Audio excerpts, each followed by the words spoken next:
What's up, guys? Welcome to this episode of Beers and Breakdowns. Been a while. What's up, guys? Finally back. Finally stopped complaining. Jumped on the show with me. I had to. Kurt is abroad somewhere. We don't know where he is. Turkey somewhere. Sure, Turkey. Maybe in transit. I don't know. But yeah, I don't really like being on these shows. It's not fun for me. Because you got the personality of a wet noodle. Yes, that's very true. I have a personality of a cardboard box. Being self-aware is half the battle, ladies and gentlemen. I know that I'm boring, and since we all own this show together, I know what's best for the show, and it ain't me. So I don't agree with that at all. I would fire me.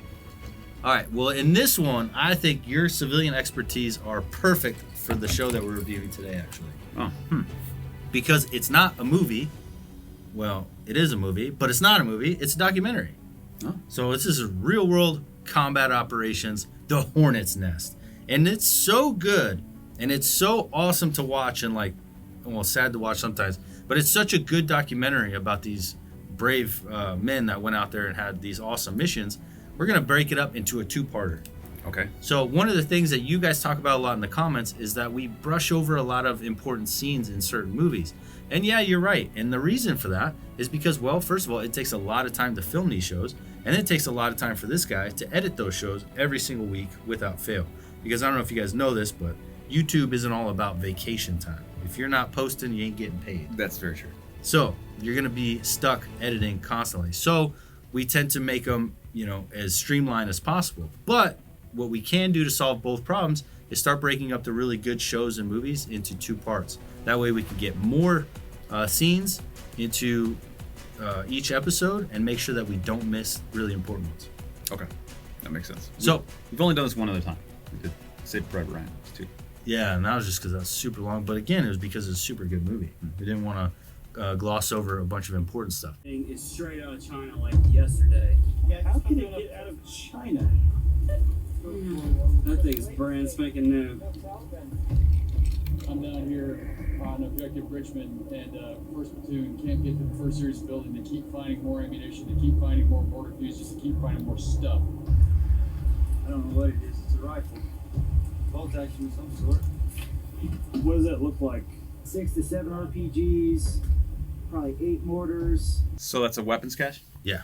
And they think that the people split like right before they got there, meaning they heard them coming? Yeah, I don't think that's a fair assessment to say that you caught them by surprise. You don't catch Afghans by surprise. And they would be just lobbing that stuff at you anyway if you did catch them, right? Well, yeah. They would be lobbing it and using it, but second, you could see how old this stuff is. A lot of it. So it could just be stuff that they didn't want or they don't think is going to work, or maybe they were going to disassemble it to use it for IEDs or something like that. But to say that, because you found a weapons cache that you've come up on them by surprise, no.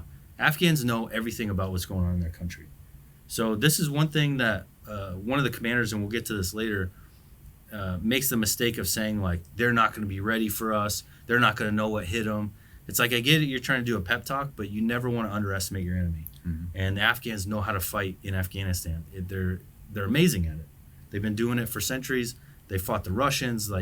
They know their territory so well, and they have a great communication throughout the country. So anytime we would have to try and catch them, so we would set up fake operations and then track cell phone pings to see who's snitching us out.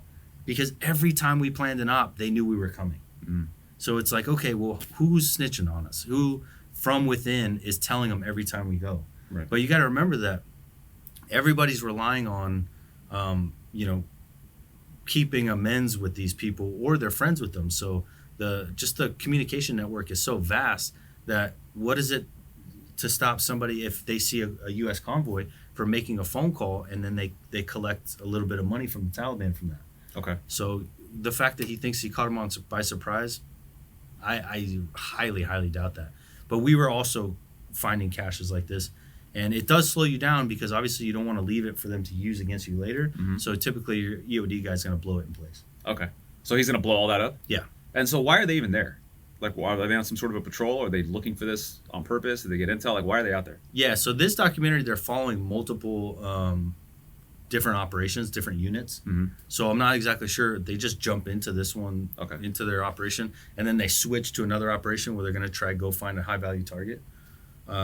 So this one, I'm not sure what operation they're on yet. Just doing a foot patrol. Mhm. Maybe I just missed it. It's kind of a pain because you want to take pictures of everything you found, and most of that, the reason you're doing all this, it's kind of pointless because you're really doing it for intel.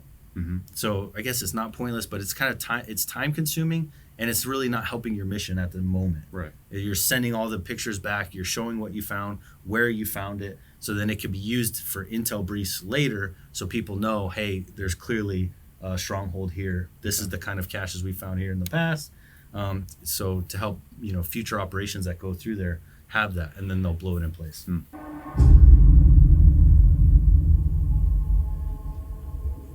Hey Z, What's up? give me eyes on that bridge in your 11.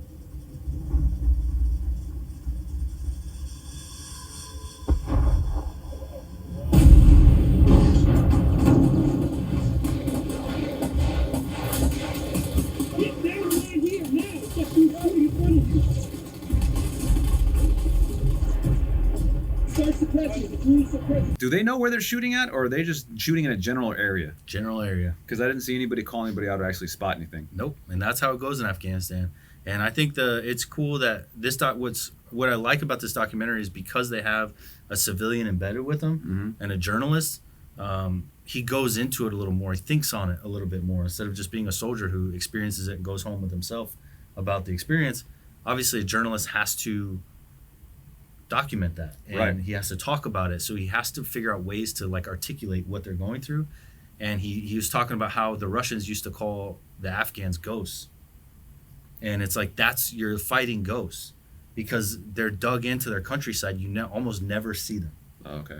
And it's like, obviously, I have seen the enemy and I've shot at the enemy. And there's times when we are seeing them and they are really close. But a lot of times when it's mountainsides like this, you're just going to be known, suspected, likely. Okay. You either know where they're at, you suspect where they're at, or you're shooting at the likely place that they're at. And they're in a likely scenario. It's like they're likely coming from this area. And the best thing you could do is spray and pray and hope that you're getting close enough to get their heads down.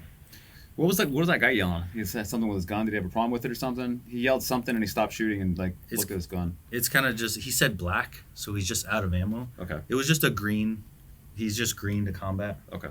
So It's a little heightened. he's a little hyped up and he's a little inexperienced. So he's just, in the moment, feeling himself, saying random shit. It's just fucking crazy that's not what you're supposed to be in a literal shootout, right? Yeah. Isn't that the only mode that you should be in? No, if you get How do you get used to that? you get a team of Green Berets out there, or even experienced infantrymen that have been through it a few times, it doesn't take long. And you'll see in this documentary how these very green guys become not green very quickly. Okay. It doesn't take long before you realize, okay, this is just the way of it. You start understanding when you're being directly shot at, when bullets are close or when they're not even close to you. Right. And you start getting very comfortable. And they talk about it in this. And actually his son, I made a note of it because his son described it perfectly. And you could see, I love watching the journalist's son go from not even military, just completely green, to he just matures almost overnight because of all the combat he's going through. So that guy yelling black fuck, he's just kind of having he's working it out. Right. But if you threw let's say just for reference, if you threw a Green Beret, an ODA out there, they wouldn't be yelling, anything. It would just be a lot of shooting back, a lot of, hey guys, I think they're coming from over here, laying it down. Hey, this is the plan. Let's either move, shoot, move, communicate. They're calm, cool, and collected because it moves things faster. Slow is smooth, smooth is fast. Right. And when you guys are all kind of just even keeled, things move a lot quicker, which becomes a lot safer for you. Okay. Head southwest along the ridge. Over. Look at that terrain. They were egressing straight south from that location. Down in those lowland trees. They're probably hiding somewhere out there. Behind the rock line, buddy. The problem was the Taliban found us before we found them. Oh, no. No. You hear that? Dude, there's a distinct difference on that Distinct. one from the other gunshots I heard. Yes, and that's what I love about this, and that's what when people are always talking about the sound of shots, this is one of the first times you could hear it, and anyone, you don't have to be in combat to know that was close. Very close. Like if that didn't hit you, you got so lucky. And is it? Yeah, I was gonna say, because if they fired and you didn't even know he was there, he had a while to try to get that shot to hit. Oh yeah, right. You can see and you. Look at the terrain they're walking on. Right. He's like on a dead slope like this, trying, and he's wide open. There's no cover. There's no concealment. There's like he could barely walk because the terrain's so steep. The Taliban's got perfect cover or perfect concealment. They may not have cover, but they don't need it because they're so concealed. Mm-hmm. And then they could just initiate the gunfight whenever they choose. You don't even know they're there. Right. So they just wait for you to be in this super vulnerable position walking down the side of a mountain, wide open, and then they initiate their attack. Which is wild, man. You know, I can't hang around, and I don't think anybody else can, even if you're watching and you're a civilian, you're looking to get into the military. It's difficult to be around enough of it and not have part of you feel like you wish you were a part of something special like the military, like the Brotherhood, like a Green Beret. But then you watch stuff like this when reality sets in, and this is why a lot of guys find themselves in positions they didn't realize they weren't made for. It's all great and good until you're there. Mm-hmm. And just watching that, hearing that bullet hit is like, reminds you, hey, this isn't just camaraderie. This isn't just cool guys. People die like all the time, and you're getting shot at. Yeah, there's a reason that camaraderie exists, right. And it's because you get back from mission, and all of you just risk their lives. Yes, we have volume. Redundancy. I told you, don't leave my side. This is a Nothing like getting scolded by your dad in combat. Why is his son out there with him? Because they wanted to bond. Oh. Yes. Because his dad pretty much like was non-existent doing this in his life. Thanks. Hey, by the way, their aim sucks. So I know he's just making a funny comment. Yeah. Like, by the way, their aim sucks. It's like, no, it doesn't. You got to think about how far away they were with no scope rifles, most of them. Yeah. With single shot, no scope rifles or no scopes on their AK-47s. It's pretty good. And it's a war-torn country. It has to be like extracurricular at this point for them, right? Like it's just fun. For them. For Afghans to go out shooting at people has to just be like they're laughing on the other side, being like, "Oh, you didn't hit him." Like they're so used to this. Yeah, it's not a big deal. This at way all. of life. And think about how many attacks they're able to go in and do without you even knowing that they were there the entire time. Yeah. So they build up this level of confidence to where they could just mess with you mentally, right? More than physically. If they get you, even better. But how terrifying is it to know that you just got in a tick? Those guys almost shot you and then left, and you never knew where they were. If you're going to tell me that that's not mentally draining and terrifying in some way, right? You're out of your mind. It's like, how do you feel when you like see a big spider and then you don't catch it? Right? Yeah, he's still out there. Imagine that just happening every single day. You burn your house down. Like that's not a comfortable feeling. I never underestimate an Afghan fighter. I have a ton of respect for them. You have to respect your enemy. Who would go into a UFC match in their right mind and be like, this is gonna be the easiest thing I've ever done? I could think of a couple, but they definitely pay for it. They'll probably pay for it, right? Yeah. Because it's like, don't be an idiot. Anyone could get that shot off and hit you right spot, and you're knocked out cold. Shout out Mike Bisping. I don't think you're Taliban, but I think you turn the other way when Taliban come through. We had to arrest the insurgents and tell them they're not welcome here. See that guy's face? Yeah. Taliban. How? All day long. Why? What's the difference between him and any other Afghan man? So military age male like that is prime fighter for the Taliban. Okay. A lot of them don't they don't have a lot of guys like this that are fit, strong. Look at the anger in his face. Right. Like if you go to a village and it's men like this, they're fighters. Okay. There's think about the country and the Taliban constantly on a recruiting mission. And you're just the one that's like didn't join up, and you're just still a farmer, and the Taliban are just okay with that. No way. Right. I'd imagine you get punished for not joining. Right. If you're, The only way with them or against them. The only way that you're a man and that's not the Taliban, is if you're like 80, 90 years old, you just can't fight anymore. Right. You can't do the traversing of the mountains anymore, and you have to stay back. And in that case, you're going to still be expected to support them in some way, whether it's just maintain a house and be ready with some food if they need to be refueled or whatever. Right. But to look at a strong military age male and say that he's not Taliban, and then you could just look at the anger in his eyes and they don't make eye contact. Right. Like, dude's 100% Taliban. There's no doubt about it. Yeah. And there's nothing you could do about it. How you develop the situation for one of them? No, we need the mission coming from the south. Go ahead and bypass pathway. Over. 6-4, Roger. MB646. Where's SP? That's not a good sound. No.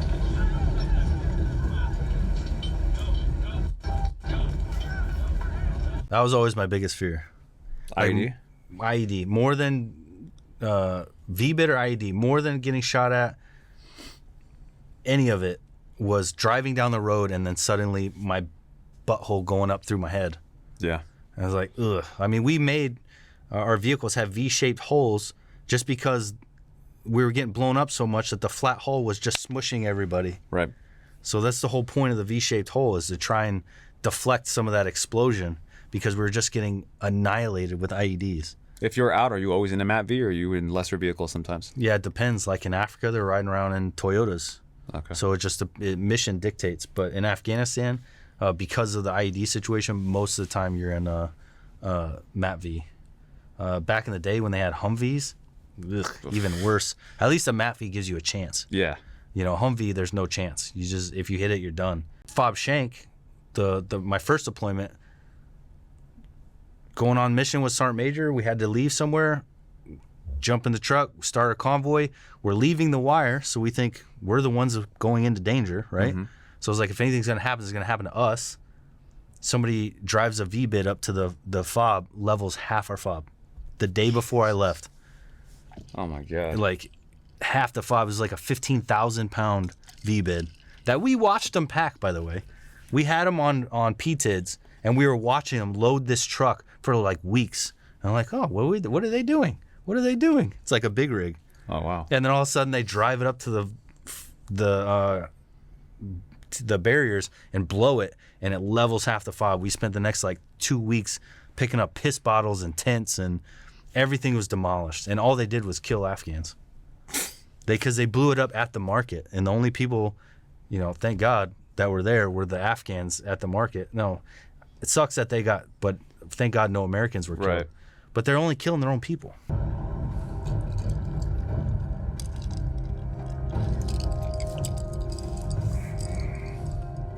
the rocks are kind of scattered right there. Couldn't imagine it's your favorite job. I love doing this. Really? Yeah. Why? Because right now, my job is to help protect these guys, make sure they don't get hurt.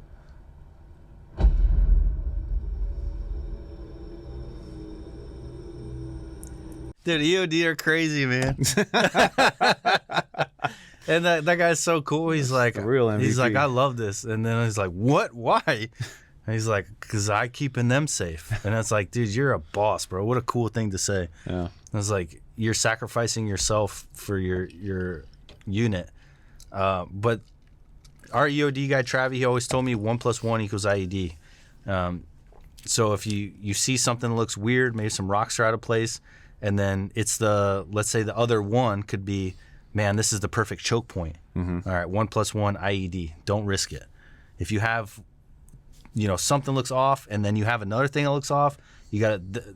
It's so vague, and there's so many that you have to just come up, like, trust your instincts, and almost just like they said, like, that looks funny, where the rocks are kind of, and it's like the perfect choke point. Mm-hmm. To where you obviously not going to go around that. It's like a little bridge. And sure enough, there's a pressure plate and an IED. Why do you always, every time it's me, why are we always watching this stuff? You know what I mean? I never get something that I can even talk about, like you guys did in the Army now and like cool stuff. Yeah. Anytime that I'm shoehorned into having to do this, it's like something Super serious, and very military. Like Kurt obviously needs to be here for this.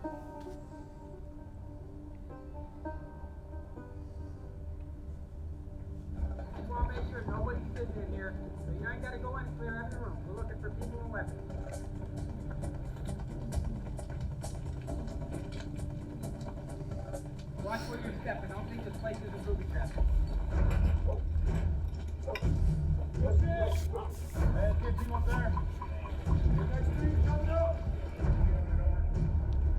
So when I first watched it, like this whole scene gives me the heebie-jeebies, because it's like you finally get to the point where you're trying to get to that compound. Yeah. You get to it, there's nobody there, Right. and that's like, oof, that's eerie and creepy. So many things could be going on. They could have booby trapped it, so as soon as you get there, you blow yourselves up. They could be waiting for you to get in there and get comfortable, and then they're gonna ambush you. It's a kill box, right? Yeah. So they're crafty fighters, and so a lot of the times for us, just what we went through. I know everyone's experience varies, but Taliban love to wait for you to leave. Okay. So they know your heightened awareness when you first get there. They know you're on guard when you're there, but they know Americans get comfortable really quick. We adapt to our surroundings really fast, which is a blessing and a curse. And then so when we go to leave, we're already comfortable. We feel like there's nobody around. We feel like we kind of own it. Like we're very confident in our status. Like we took this, we own this. Yeah. And that's when they attack us. Like we've done whole missions where we come in and fought intermittently, taken over like a whole valley, and then on the way out, all hell breaks loose. So that means that people must have been hiding in under the ground or had like secret hiding spots, and we didn't even know they were there. And now they wait till we leave, and all of a sudden we're getting lit up by RPGs, small arms fire, and everything goes to shit. Which again, they were there the whole time. And they were there the whole time. So creepy, man. It's so creepy. Like that time I told you guys of watching, we were leaving this valley, and this Afghan was sleeping in the gun turret, and an RPG goes right over him, dude. If he was awake, he would have taken it to the dome. Oof. But he was laying back in the gun turret taking a nap, and that shit went. And I was like, ooh, and that initiated the ambush, and all of a sudden, blah, blah, blah, blah, blah, blah, blah, blah, blah. They're just hit us. And like, I'm watching RPGs because the convoy's up front, and it's like going left. I'm watching RPGs explode like right next to it. I'm like, dude, if they hit one of the trucks, now we're not mobile anymore. Because now we're stuck. Because obviously we're not going to leave a truck. Right. So now we have to pull security, and we're fighting in place. And that was what their goal is. Hit one of the trucks with RPG and then just sit there and pick us off. Luckily they missed, and we just kept pushing, shooting our way out. We had to, multiple times we had to fight our way out of valleys. I remember Lance saved us one time because he's like, we got to get out of this valley. And my team sergeant was like, nah, we're going to go all the way in. And Lance is like, we're going to go in alone then, because I'm not putting my team in danger. Mm-hmm. And then command was like, you guys aren't splitting. So if 2-1's not doing it, you guys are going with them. And as we're leaving, we just get lit up. So if we would have continued in, they were going to ambush us in. Toast, yeah. We would have been toast. That's crazy. Small decisions have kept you alive. Mm-hmm. That weren't even up to you. Nope. By himself. His son's in the military? No. Oh. Initially, but who he was with. He's just one of the camera guys. Yeah. We heard that there was going to be gunfire directed at us all the way down, and so there was. But after the first few explosions, after the initial contact, after the initial rat-tat-tat of the AK-47s coming at us, the adrenaline almost fades, and you begin to grow, if not numb, then used to it. Brilliant. It's the best description of being in combat that I've ever heard. And it's like, of course it would come from somebody who's aspiring journalist. Right. Because soldiers don't articulate very well. Right. He knew how to put it into words. He knew how to put it into words. And I was like, yeah, pretty much. The adrenaline fades and you just start getting used to it. Me and Tony, at one point, were overheating. It was like 110, 115 degrees. We've been getting shot at all day long, clearing all these valleys. I dropped my pants down to my ankles because I'm like, I'm just overheating. Like, I need to get stuff off me. And I lay down in a bed. He lays down next to me, and we're just like falling asleep, and things are going boom, and we're just napping. And we're like, we got 10 minutes to power nap. And we're just like sleeping on this Afghan cot, like while things are blowing up. Our forces are getting some food real quick, and we're all just kind of chilling. And I'm like, I'm getting a power nap in, dude. Ugh. But you get used to it. Right. If I heard that snap that you heard earlier, Yeah. my ass would have puckered right up, and I would have been back in it, pulling my pants up Right. because, But when you know that that's not happening, you know that you're kind of okay. And ironically, in a war zone, we reconnected. It was worth the risk to be a father again. But I think deep down, as a father, I was relieved that Carlos was headed home, because I knew where we were going next was one of the worst places you could go in Afghanistan. It was the heart of darkness. Bam! Set up for part 2, baby. This is a great documentary. It is a great documentary. That's really cool. Dude, these guys did such a good job, and then to do it as father and son. So the setup was that he like missed out on his kid's life because he's always gone doing journalism, and then his son was like, "Well, if you're gonna go back into it, I'm going with you," so they could bond. And he was like, no matter what I said, he was gonna do it. So he came with him. I don't know if I'd be able to do that. And That's a dangerous place to be, man. Yeah, I mean, so many people deployed to Afghanistan. Not everyone gets those experiences, and so for those journalists to get in the thick of it like that, right? It's almost like you have to find it. But that's the crazy part about being a journalist. It's almost like being a dog guy in SF. The dog guys get to choose, like they get pulled and tasked to go to wherever unit needs them. So they really get into a lot of combat that, our team, let's say, has one mission. So we have to find it and go seek out the combat and seek out the kinetic operations. But the dog guy, hey, you're going on mission? I'm going. Oh, you got a better mission? Oh, I'm going on that mission. Okay. So everybody wants the dog guy. So now he gets the kind of freedom, most likely. I don't know how much choice they get, but they get the freedom to really choose where it's going to be the most kinetic, because obviously that's where they're going to be needed the most. Right. It's going to be better off to have a dog guy. More tactics would go into the why of having the dog, so where it can't always be just because it's kinetic. Right. But just having the choice gives them a lot of freedom to really find the combat, almost like a journalism, just choosing where he wants to go. Right. Yeah. What a great documentary. I can't believe I've never seen this before. This was from the comments. Thank you guys so much for recommending this. I loved it. I loved watching it. And I can't wait to do part 2. If you guys made it this far, thank you so much. Please do us a favor, like, subscribe, and drop a comment down below. I love when I see the comments. I love all the comments. We read them all, just so you guys know. We do. We don't always have time to to comment back, but we're always reading the comments. I love the comment section in the videos. It's the funnest part of any drop. It's the funnest part because you guys are so lively. You talk about things we're wrong about. You talk about things we're right about. You joke. You talk about old videos. We've really built like a cool community on this YouTube channel of you guys in the comments. Like, it's fun. It's almost like an extended like little family that we have, because I guarantee that if we ever like needed something, we could reach out and be like, hey guys, we're gonna be here, we need this. I was watching a car show the other day, and he was building an engine, and the block had a crack in it. So he was like, he put it out on social media like, dang, the block has a crack. One of the fans was like, I have that block. And then another fan picked up the block from the other fan and drove it 12 hours to go drop it off so the show could continue. That's cool. And I feel like we've cultivated the same kind of atmosphere to where we know, like, if we really needed you guys' help to make the show happen, like a lot of you guys would come help us out. And so really appreciate you guys. It's awesome. By the way, if you guys made it this far, you guys get a fun producer note since I'm actually on the show this time. You guys have been screaming at us because I don't put the episode numbers into like SEAL Team and Band of Brothers, and you guys want me to do that so you can distinguish which episode you want to watch. Unfortunately, when you put out an episode like that on YouTube, over time, it gets a lot more views if I don't specify an episode. Because if you'd imagine you were looking for somebody to break down, a SEAL Team, you wouldn't necessarily want episode 3. And so it doesn't do very well on social media, and we're trying to keep this channel alive and just make just enough for us to be able to fly these guys out and keep it going. So yes, to a certain extent, I do try to title things so that they do decently well. So if you can imagine how many people are being introduced to the F&G Academy because they looked up SEAL Team, not SEAL Team Episode 7 specifically. So that's why I don't have them.